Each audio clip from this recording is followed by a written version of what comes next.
Palestine-solidarity activist from Norway has been hit twice by Israeli rubber bullets in the space of just a week.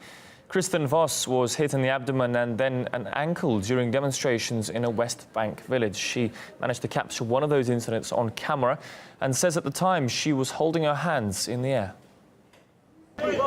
Move! It's dangerous here! Yeah, because of you, you're making it dangerous for us, not them. It's dangerous if you're pointing a fucking gun at us.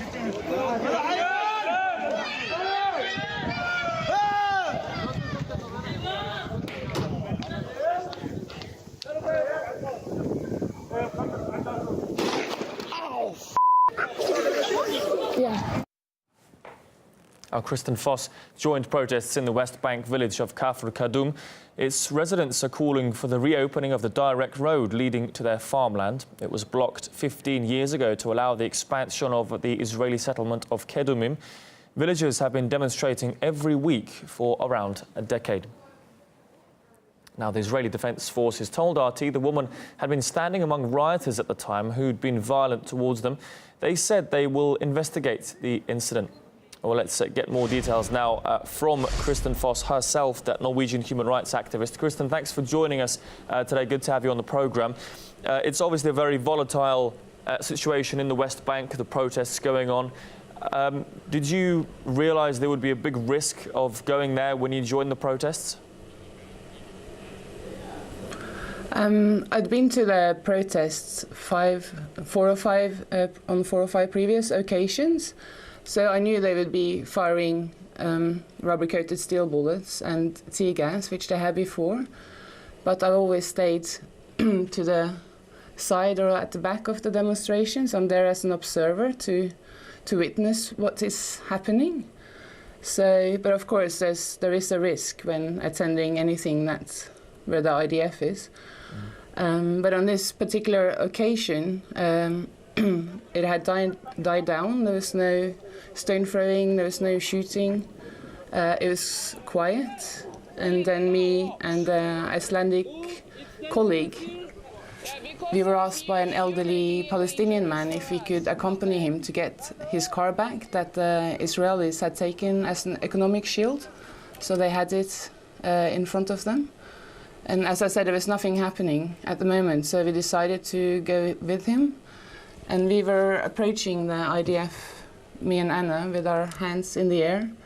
And the Palestinian man, he walked a little bit faster than us, so he reached them, and we held back. And I think you can see very clearly from the shadow that I got my hands in the air, filming, and there's no one around me when they shot me. And no, I really couldn't imagine that they would shoot an unarmed human rights activist who clearly posed no threat whatsoever. That I did not imagine. I mean, from your story, from what you're saying, it sounds like you were quite isolated. There wasn't a situation with a big crowd, etc. And as you say, you had your hands in the air. I mean, in your opinion, do you think you were targeted deliberately in that case? I think quite obviously. Like I say, in the shadow, you can see that there is no one around me. I think you can also hear it. So it's literally just me and an Icelandic woman standing next to each other in the middle of the road. The Palestinian demonstrators must have been at least 20, 30 meters behind us, up against the wall doing nothing.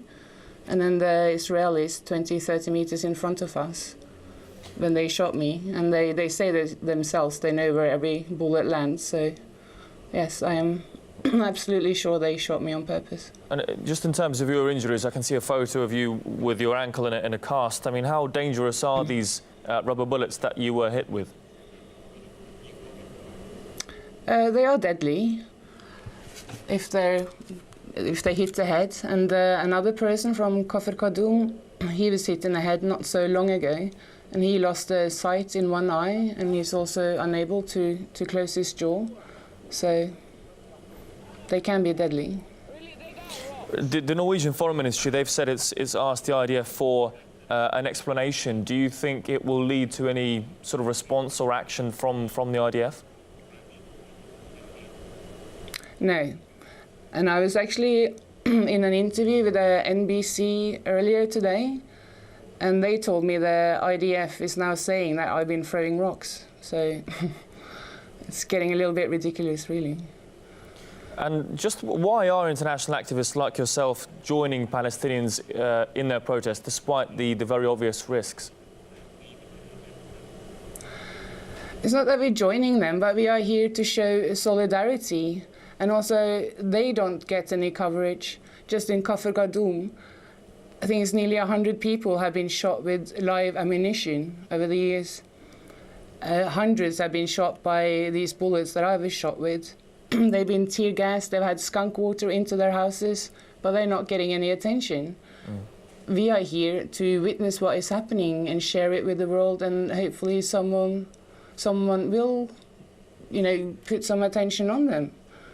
Because the situation for them is unattainable. They've been doing this every Friday, and now Saturdays as well, for 7 years. For 7 years they're being shot at, they're being tear gassed, the skunk water.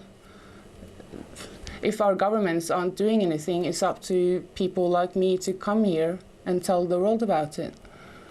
And Kristin, we are running out of time, but briefly I'd just like to ask, going back to that moment, how did the IDF react to your injury when they saw you were injured? Did you receive treatment? Did you receive any help with your injuries? Immediately, but from the Palestinians. I have not been approached by the IDF nor the Israeli government. As soon as I released the video, their immediate response was to call me a liar. And that's it. Okay, but Kristin... yeah, I got help from the Palestinian Red Crescent. Okay, Kristin Foss, a Norwegian human rights activist, thanks for sharing your story today here on RT International.